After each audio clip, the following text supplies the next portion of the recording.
Sales and business development from product mastery to trust. 1.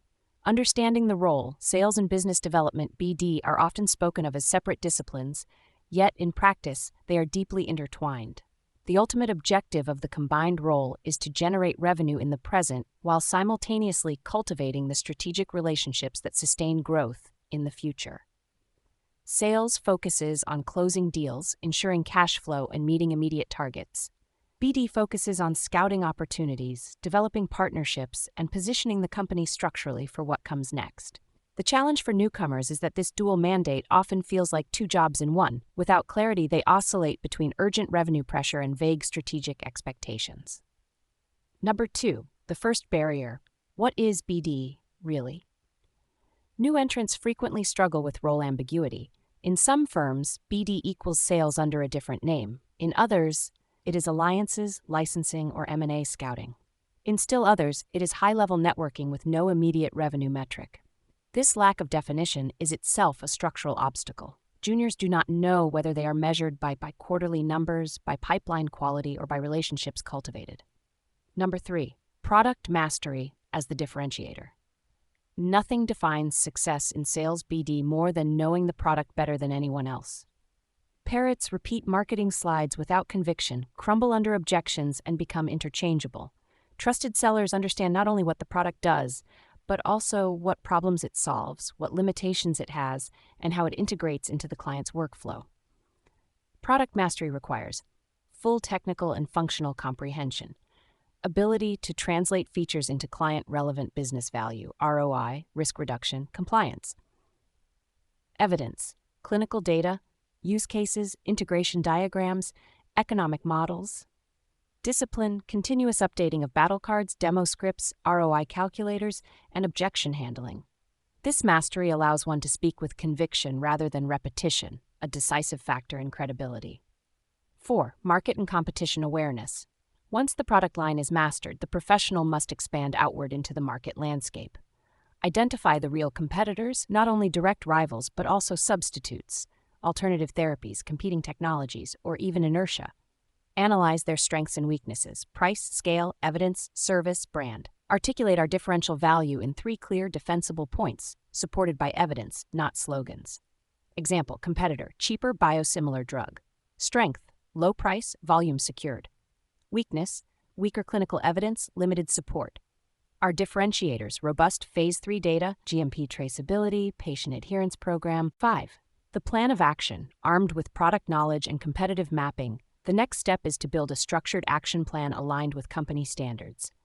Define quantitative targets, revenue, share, leads, and qualitative goals, alliances, positioning.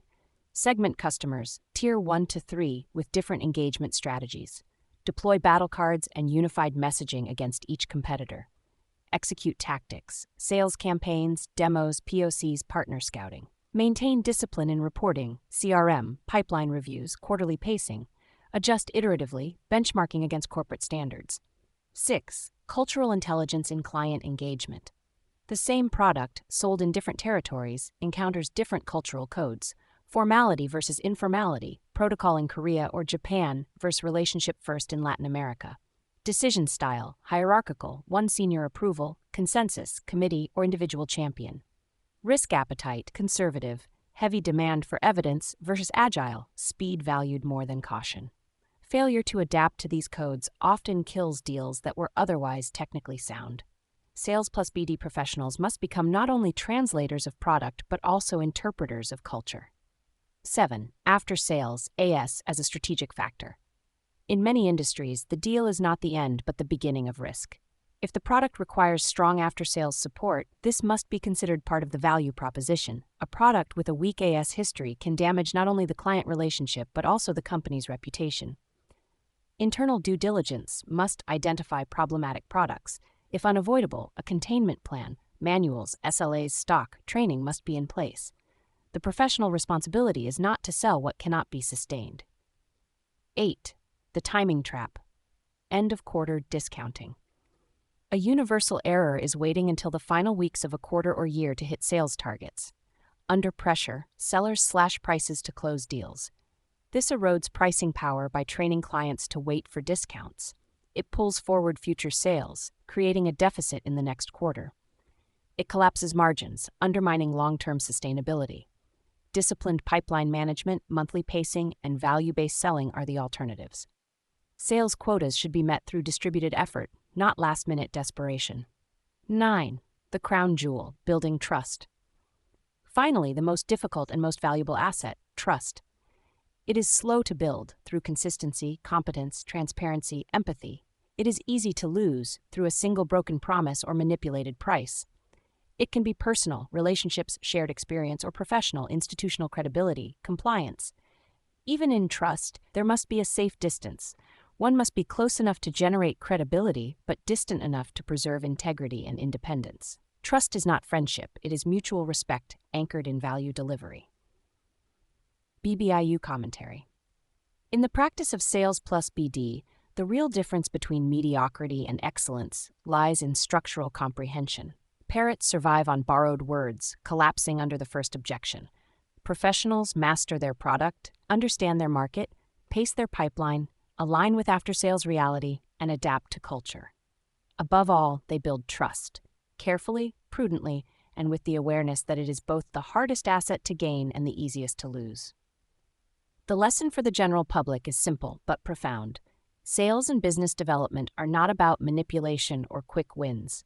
They are about deep understanding, disciplined execution, and sustained integrity. Welcome to the BioPharma Business Intelligence Unit, where symbolic integrity meets strategic clarity. At BBIU, we go beyond the headlines to decode the structural forces behind global biopharma, AI, and economic realignment. If you value precision, verification, and symbolic depth, this channel is for you. Subscribe now to access our weekly briefings, dossiers, and intelligence reports, and consider joining our institutional tier to unlock early warning systems, custom metrics, and exclusive strategic insight. You're not just listening, you're entering the future of epistemic intelligence. www.biopharmabusinessintelligenceunit.com